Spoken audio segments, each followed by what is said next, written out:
Everything I warned you about just happened. All of it. In 1 week, not spread out over a year, not some slow drip you could ignore if you squinted. 1 week. I've been telling you for months that the AI layoffs weren't a phase, that small businesses were getting squeezed from both ends, that people were maxing out credit cards just to keep the lights on, and that the stock market was being propped up by like 6 companies wearing a trench coat pretending to be a healthy economy. And this week, every single one of those things showed up on the news at the same time. Not as a warning anymore, as a headline. I'm not saying this to gloat, and I'm not going to sit here and do a victory lap, because there's no version of I told you so that helps you pay your bills. And so what I am going to do is walk you through exactly what happened, why it happened right now, and more importantly, what you actually do about it. Because most of what you're going to hear about this on the news is going to be wrong or watered down or designed to keep you calm instead of keeping you informed. I'd rather you be informed. Before I get into it, here's the deal. Everything I'm about to break down for you took me years and a lot of expensive mistakes to figure out. You're getting it for free right now for the cost of hitting subscribe. That's it. I'm not selling you a course. I'm not pitching you a fund. I just want more people making smart decisions with their money and their business instead of getting steamrolled by stuff they didn't see coming. So if that sounds fair, hit subscribe before you keep watching, because I promise you, by the end of this video, you're going to want to see what else I've been warning people about. Let's start with the one that should worry you the most if you're early in your career, or if you've got kids who are entry-level jobs are disappearing. And it's not a slowdown, it's a replacement. I've said this on Shark Tank. I've said it in interviews. I've said it to founders sitting across the table from me. The first jobs to go in any AI transition are the jobs that used to be the training ground. Junior analysts, first-year associates, entry-level coders, customer service reps, the jobs where you learn the business by doing the boring stuff nobody else wanted to do. Companies used to hire a dozen 22-year-olds, knowing that 10 of them would be mediocre and 2 would turn into stars in 5 years. That math doesn't work anymore, because a chatbot can do the mediocre version of that job today at a fraction of the cost, and it doesn't need health insurance. This week, 3 different companies I know personally, mid-size, not household names, but real businesses doing real revenue, quietly trimmed their entry-level hiring plans for next year, not because business is bad, because they ran the numbers and realized they don't need as many humans doing the first draft of the work anymore. Here's what nobody wants to say out loud. This isn't a bubble popping. This is a permanent shift in what an entry-level job even means. So if you're 23 and wondering why it's harder to get hired than it was for your older sibling, it's not you, it's math. And the fix isn't learn to code anymore, because the code is getting written by the machine too. The fix is learning to do the thing the machine can't do yet, which is make a judgment call with incomplete information and take responsibility for the outcome. That's it. That's the skill. Go be the person who owns decisions, not the person who executes tasks, because tasks are getting automated whether you like it or not. I get asked all the time on Shark Tank whether I'd invest in a company that's planning to replace half its workforce with AI to boost margins. And here's my honest answer. Sometimes yes, because that's reality, that's business. I'm not going to pretend otherwise. But the founders I actually bet on are the ones who understand that cutting people isn't a strategy, it's a one-time trick. You can only do it once, and after that, you still have to build something people want to buy. And a company full of chatbots answering emails doesn't have judgment.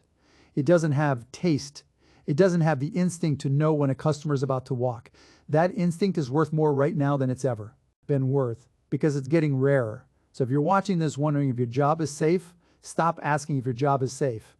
Ask if what you actually do all day requires a human making a call, or if it's just a task with steps. If it's steps, learn the judgment layer above it fast, because that's the only lane that isn't getting crowded out. Now let's talk about small business, because this is where I actually spend most of my time and most of my worry. Every founder I talk to right now is telling me the same thing. Their costs are up, their margins are down, and their customers are more price sensitive than they've been in years. I warned about this back when the tariff conversations first started heating up. I said, tariffs don't get paid by some foreign government sitting overseas. They get paid by the guy who owns the hardware store on Main Street because he's the one writing the check to bring the product in. This week I talked to a business owner, and I'm not going to use his name because I didn't ask him if I could put him on blast, who told me his input costs are up almost 20% from where they were 18 months ago, and he still hasn't raised his prices the full amount because he's terrified of losing customers who are already stretched thin. So he's eating the difference out of his own pocket, out of the money that's supposed to be his profit, his reinvestment, his retirement. And he's not alone. Small business confidence numbers came in this week, and they were ugly. And the part that should scare you isn't the number itself, it's the reason behind it. Owners aren't worried about a slowdown, they're worried about unpredictability. You can plan around a bad year. You cannot plan around not knowing what your costs are going to be next quarter. I've built and sold companies. I've seen good businesses die, not because the product was bad, but because the owner couldn't plan 12 months out with any confidence. That's exactly the environment small business is in right now. And it landed in headlines this week like it was breaking news. It's not breaking news. It's the bill coming due on stuff that's been building for 2 years.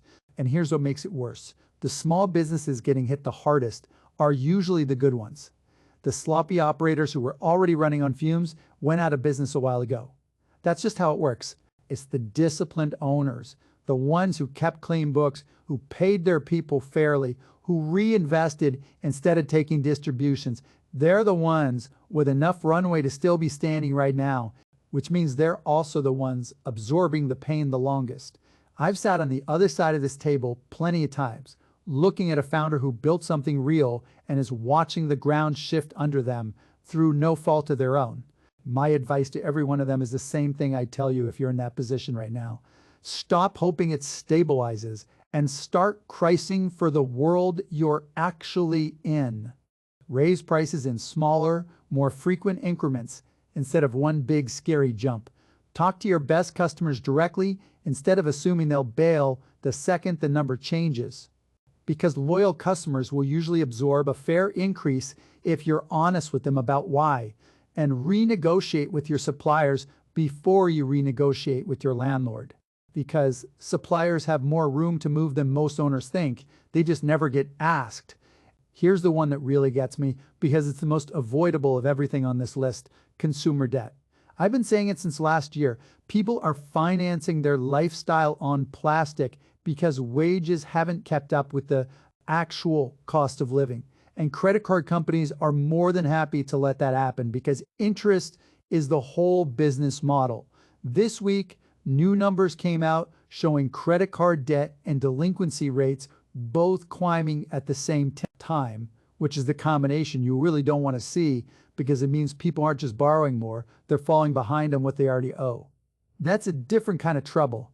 That's not I'm managing debt strategically, that's I'm underwater and I don't have a plan to get out.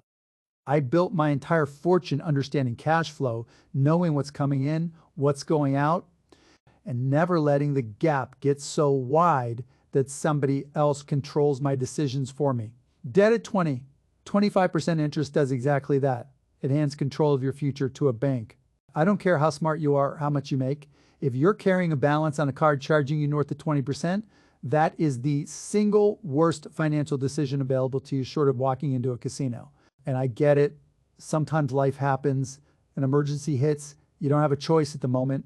But if you've got a balance sitting there right now that isn't an emergency, that's just normal spending that got away from you. This is the week to stop adding to it. Not because I said so, because the data that came out this week is telling you the people who don't fix this now are going to be the ones who get hurt worse when the economy actually does slow down for real. I know I'm going to get comments telling me it's easy for a billionaire to lecture people about debt. Fair enough, but I wasn't always where I am now. I remember exactly what it felt like to not have money, to count out change for gas, to know precisely how many days I had until a bill was due. And the one thing that changed my entire trajectory wasn't luck. It was refusing to let debt dictate my decisions. I paid things off aggressively. I lived below what I could technically afford, and I put every extra dollar toward removing anything that gave someone else leverage over my choices. That's not a rich person move. That's my first move. It's actually easier to do when you have less because the amounts are smaller and the habit compounds. Start with the highest interest balance. Throw every spare dollar at it while paying minimums on everything else, and don't stop until it's gone. Then move to the next one. It's not clever, it's not exciting content, but it works every single time somebody actually does. Now let's get into the stock market, because this is where I think most people are the most confused and honestly most exposed without even realizing it. If you've got a 401 kilobits, if you've got an index fund, you probably think you're diversified. You're not. Not really. Not right now. A handful of massive AI-related companies make up a wildly disproportionate chunk of the major indexes. I'm talking about a situation where if 4 or 5 companies have a bad month, your entire diversified retirement account has a bad month right along with them. Even though you technically own hundreds of stocks, I warned about this exact setup. Concentration risk dressed up as diversification. And this week we got a preview of what happens when that concentration wobbles. A couple of the big AI names had a rough stretch. Valuations got questioned. And you could watch the ripple hit the broader market in real time, even though most of the companies in that index had nothing to do with AI at all. That's the danger of concentration. It's not that the AI companies are bad businesses. Some of them are incredible businesses. Genuinely, it's that when too much of the market's value sits on too few shoulders, the whole thing gets fragile. I'm not telling you to panic and sell everything, because timing the market is a fool's game. And I've watched smart people lose fortunes trying to be clever about it. What I'm telling you is go actually look at what you own, not what you think you own, what you actually own. Pull up your 401 kilobits, look at the top 10 holdings, and ask yourself honestly if you'd be comfortable if 3 or 4 of those names had a genuinely bad year. If the answer is no, that's information. Use it. Look, I've been investing since before most of you were born, and I've lived through more than one moment where everybody convinced themselves this time the concentration didn't matter because the companies were different. Sometimes they were right for a while, and then eventually the math always wins because a handful of companies can't carry an entire economy's expectations forever without the rest of the economy actually catching up to justify it. That's not pessimism, that's just how cycles work. The move isn't to abandon growth stocks or pretend AI isn't a real generational technology, because it absolutely is. I'm invested in it myself. The move is to make sure that if the leaders have a bad stretch, you're not one bad quarter away from having to delay your retirement or pull your kid out of the school you wanted for them. Spread it out, own some boring stuff too. Boring is underrated. Boring is what's still standing when the exciting stuff has a correction. And then there's the one I probably talked about more than anything else over the last few years, which is healthcare costs. Because this is personal for me. I put my own money into cost-plus drugs specifically because I got tired of watching people get robbed on medication prices while everybody in the industry pretended the pricing made sense. This week, new data came out on healthcare premiums for next year, and the increases are some of the steepest we've seen in over a decade. Employers are going to pass a chunk of that onto employees, and people who buy their own insurance are going to feel it directly, immediately. No buffer. I warned about this because the pricing structure in American healthcare was never built around what things actually cost to make or deliver. It was built around what the system could extract from people who don't have a choice. You need your medication, you need your surgery. You're not exactly in a position to shop around while you're in an ambulance. That's not a free market. That's a captive one. And captive markets always end up here, with prices climbing faster than wages year after year until regular families are choosing between a prescription and a car payment. I didn't get into the pharmacy business because I thought it'd be a great headline. I got into it because the math was insane and somebody needed to prove you could run it honestly and still make money. This week's numbers are just more proof that the old model is breaking under its own weight. And the families getting hit hardest are the ones with the least room to absorb it. When we launched Cost Plus Drugs, people told me pharmaceutical pricing was too complicated to fix, too many middlemen, too many layers, not worth the fight. And they were right that it's complicated. They were wrong that it wasn't worth fighting. We show our actual cost, we add a flat markup, and that's the price. No games, no rebates, disappearing into some pharmacy benefit manager's spreadsheet. No mystery about why the same pill costs $10 in one pharmacy and $200 in another. The fact that people are shocked that a business can be run transparently and still be profitable tells you everything about how broken the old model was to begin with. So when premiums jump like they did this week, understand that you're not powerless in this, even if it feels that way. Ask your doctor if a generic exists. Check cash prices before you assume insurance is cheaper, because sometimes it genuinely isn't. Push your employer during open enrollment instead of clicking through it in 5 minutes like everybody does. None of that fixes the whole system. I know that, but it puts real money back in your pocket while the bigger fight plays out. So here's the thing that connects every single one of these: the jobs, the small businesses, the debt, the market concentration, the healthcare costs. None of them are separate stories. They're one story about an economy that's been running on momentum instead of foundation for a long time, and momentum runs out. It always does. I've built businesses, I've lost money on businesses. I've watched entire industries get reshaped in front of me, and the one thing that's true every single time is that the warning signs are always visible way before the crisis. Is the people who do fine are the ones who act on the warning signs early, calmly, without panic, and adjust before they're forced to. The people who get hurt are the ones who wait for the headline to confirm what was already obvious, and by then their options are a lot more limited and a lot more expensive. I think about it like running a business, because honestly, that's the only lens I really trust. A good operator doesn't wait for the quarterly report to tell them sales are slowing. They feel it in the store, in the calls, in the return rate. Weeks before the spreadsheet confirms it, the economy talks to you the same way. If you're paying attention through your own bills getting tighter, your own paycheck stretching thinner, your own customers hesitating a little longer before they buy, that's the signal. And the headline is just the spreadsheet catching up to what you already knew. So the real skill here isn't predicting the future. Nobody's actually doing that. Not me, not the economists on TV, nobody. The real skill is paying attention to your own numbers closely enough that you're never surprised by your own life. So here's my challenge to you, and I mean this literally, not as a throwaway whine at the end of a video. This week, before you do anything else, go do 3 things. Pull up your actual spending and find the debt that ends costing you the most in interest and make a real plan to kill it. Not someday, this week. Pull up your retirement account and actually look at what you own instead of assuming it's diversified because someone at HR told you it was. And if you run a business, go look at your real margins today, not the margins you assumed you had 6 months ago, because costs have moved, and if you haven't adjusted your pricing or your plan to match, you are quietly losing money every single day you wait. None of this requires being a genius. It requires being honest with yourself about what's actually happening instead of what you wish was happening.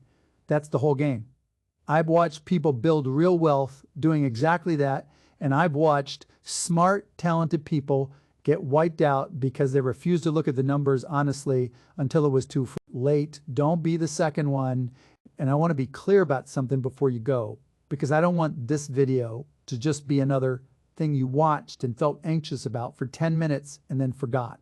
Every single thing I laid out today has a fix that's fully within your control. You can't control the Fed. You can't control tariffs. You can't control what 4 AI companies do to an index fund, but you can control your own debt. You can control whether you actually know your numbers instead of guessing at them. You can control whether you're the business owner who adjusts early or the one who waits until the bank forces the decision. For you, that's the entire difference between people who come out of a rough stretch stronger and people who come out of it wrecked.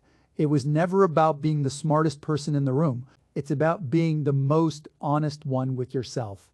Subscribe if you want me to keep laying this stuff out for you before it becomes a headline instead of after. Drop a comment telling me which one of these 5 things hits closest to home for you. And I'll see you in the next one.